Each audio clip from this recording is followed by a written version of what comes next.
Doctor Ramachandra Rao గారి ఆత్మీయ మిత్రులు, అందులో నేను ఒకరిని.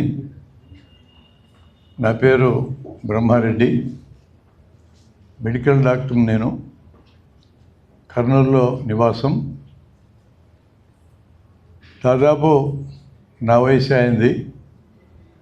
ఆయన ఆగస్టు 5 జన్మిస్తే జూలై 1 నేను జన్మించా. ఆయనతో అనేక సార్లు వాళ్ళ ఇంట్లోనే ఇంటరాక్ట్ అయిన సందర్భాలు ఉన్నాయి. వాళ్ళ కుమారుడు, వాళ్ళ ఇంట్లో సభ్యులందరూ కూడా చాలా ఫ్రెండ్లీగా ఉంటారు. వాళ్ళ ఇంట్లో చిన్న అమ్మాయి ఉంది, చిత్తరపిడుగు అమ్మాయి. ఆ అమ్మాయి ఇంటి నిండా గోడల నిండా బొమ్మలు వేస్తూ ఉంటుంది. ఇంత గుర్తు నాకు అమ్మాయి. ఇంటికి వెళ్తే గోడల నిండా ఆ బొమ్మలే ఉంటాయి. చాలా ప్రేమ అమ్మాయి అంటే రామచంద్రరావు గారికి, ఆ అమ్మాయికి కూడా అంతే ప్రేమ. ఆయన మరణించడానికి 2 నెలల ముందు నేను ఫిజికల్గా కలిసా జర్నలిస్ట్ కాలనీలో.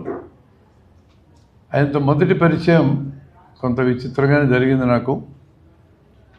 నేను ఎక్కువగా మా జన విజ్ఞాన వేదిక తరఫున ఎడ్యుకేషన్ రంగంలో, వైద్య రంగంలో ఎక్కువ జనాన్ని తెలియజేయడానికి ప్రయత్నం చేస్తూ ఉంటా. ఆ ఇంట్రెస్ట్లో ఒకసారి విజయవాడ వెళ్తే ఫ్రెండ్స్ షూ కంపెనీ సాంబశివరావు గారి దగ్గర కూర్చొని ఉన్నా నేను.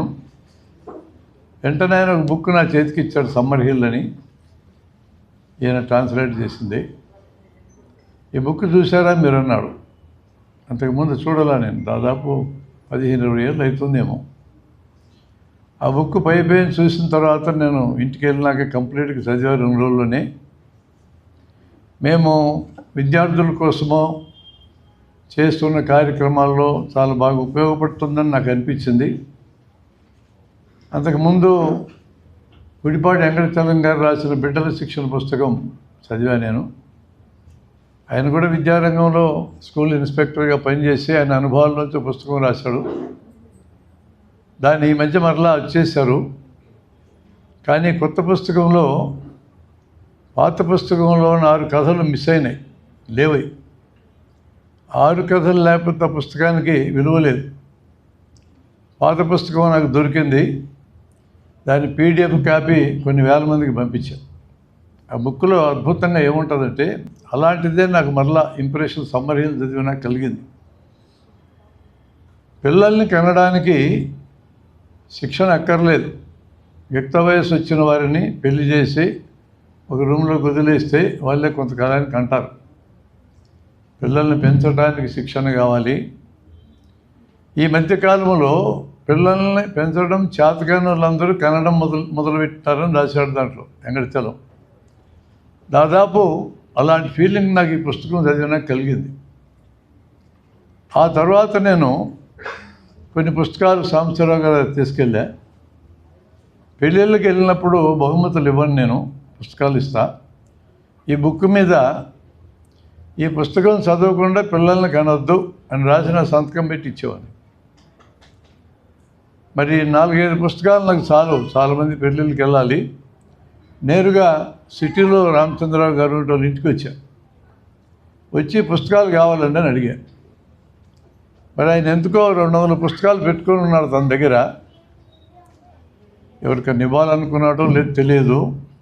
200 ఉన్నాయండి నా దగ్గర అని నాకు ఇచ్చేయమని తీసుకెళ్ళిపోయారు.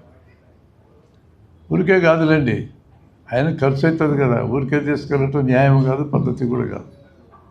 ఆయనకి అమౌంట్ పంపించా, పుస్తకాలు అయిపోయినాయి, చాలా రోజులైంది అయిపోయి. ఆ తర్వాత ఆయన రెగ్యులర్గా కలవడం జరిగింది. ఆయన ఇంట్లోనే అనేక సార్లు మేము మీటింగ్లు పెట్టుకున్నాం.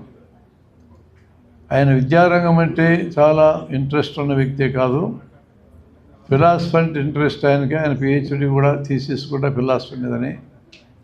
ఆ ఫిలాసఫీ థీసిస్ కూడా నాకు ఇచ్చి దీన్ని కాపీ చేసుకోండి అని చెప్పి అన్నాడు.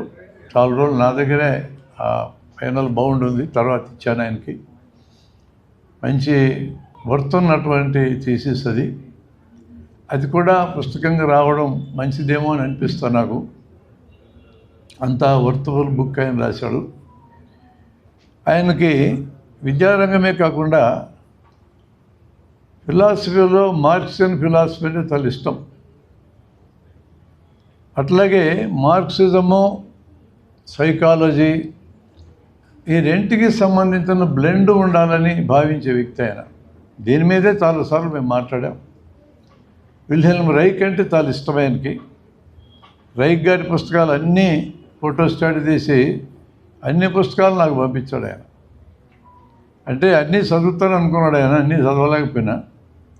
రైక్ గురించి చాలా కాంట్రవర్సీస్ ఉండొచ్చు కాక, కానీ బేసిక్ కాన్సెప్ట్ సైకాలజీ, మార్క్సిజం ఈ రెంటిని బ్యాక్డ్రాప్లో పెట్టుకొని ఆలోచిస్తేనే ఈ కాలపు జనం ఎట్లా ఆలోచిస్తున్నారో అర్థమవుతుందనే దాని మీద ఆయనకి కమిట్మెంట్ ఉంది.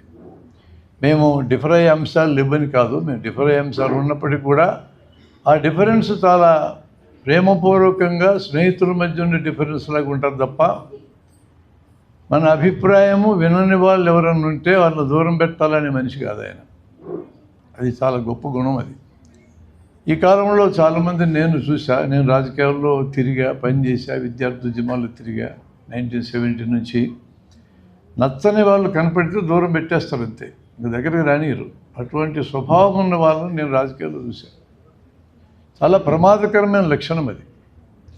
ఈరోజు దేశంలో ఉన్న పరిస్థితుల్లో నా అభిప్రాయం ప్రకారం అనేక మంది చిన్న చిన్న డిఫరెన్స్లని అవతల పెట్టి కలిసి ఏకాభిప్రాయంతో పనిచేస్తే తప్ప ఈ దేశాన్ని బాగు చేయడం సాధ్యం కాదని దగ్గర ఉన్నాను నేను.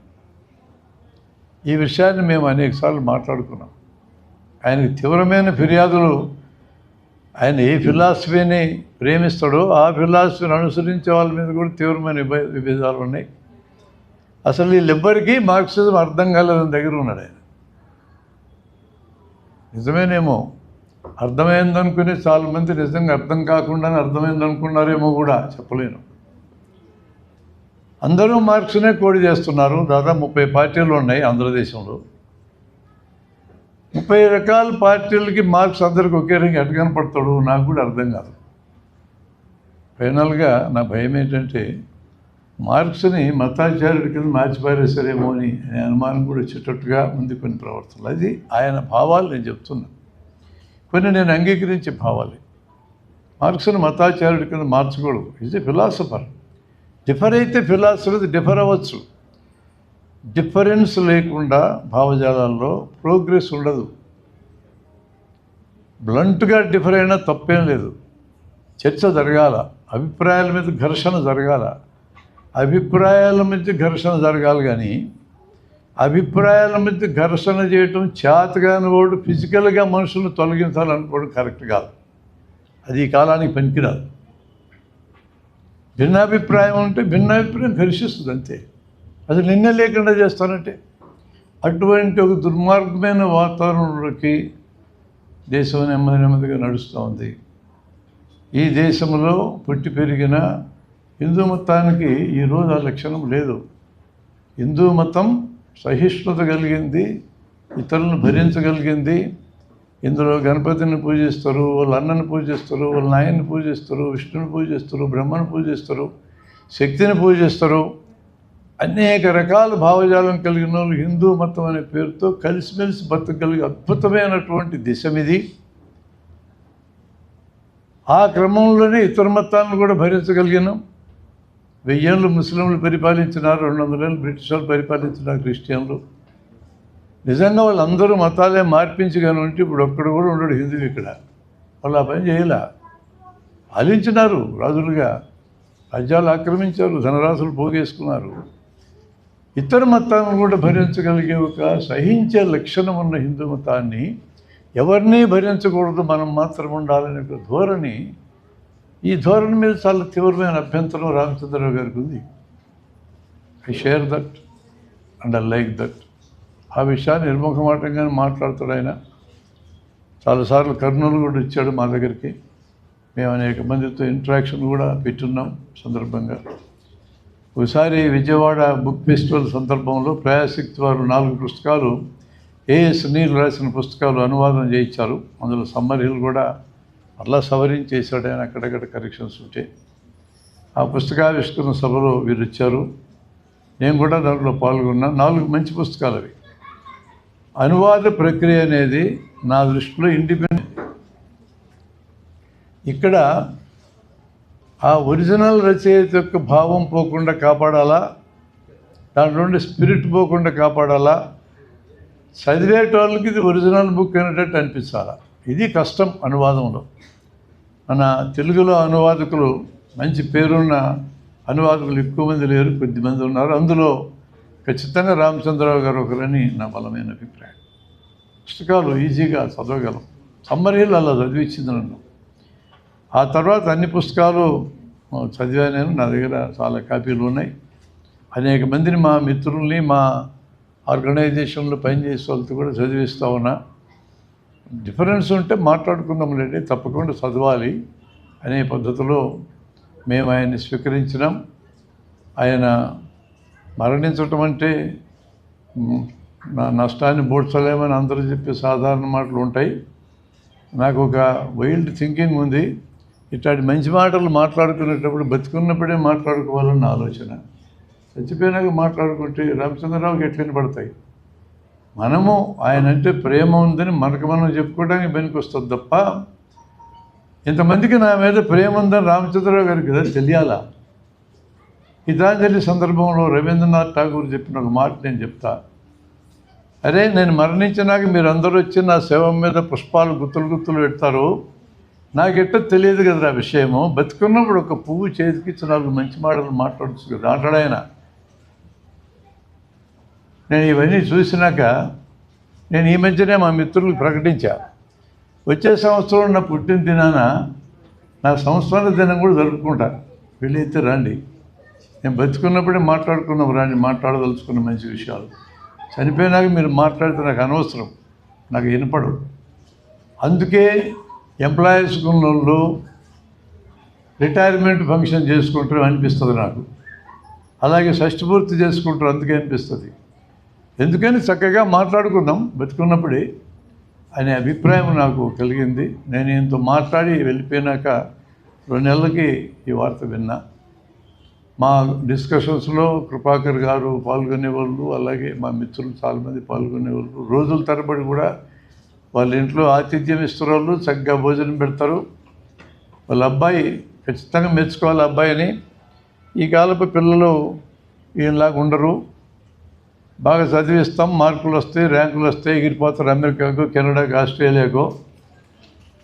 హాస్టల్లో పెట్టి చదివిస్తాం. ఫైనల్గా ఈ హాస్టల్ అలవాటైన పిల్లల్ని మనం వృద్ధాశ్రమంలో పెట్టి పెంచుతారు. అలాంటి వాతావరణం ఉన్న ఈ స్థితిలో వీళ్ళ అబ్బాయి దగ్గర ఆయన ఉండడం, చాలా ప్రేమగా చూసుకోవడం, వీళ్ళిద్దరి మధ్య ఉండే అనుబంధం స్నేహితుల కంటే మించిన అనుబంధం అనేది నేను అబ్జర్వ్ చేసిన కొద్ది రోజుల్లోనే. వాళ్ళ ఇంట్లో కుటుంబ సభ్యులందరూ కూడా అలాంటి అద్భుతమైన సాంగత్యాన్ని ఆయనకు అందించినందుకు వాళ్ళందరికీ కూడా నా కృతజ్ఞతలు తెలియజేస్తూ, ఈ అవకాశాన్ని ఒక 5 నిమిషాలు మీతో పంచుకోవడానికి మీరు నాకు ఇచ్చారు. చాలా సంతోషం.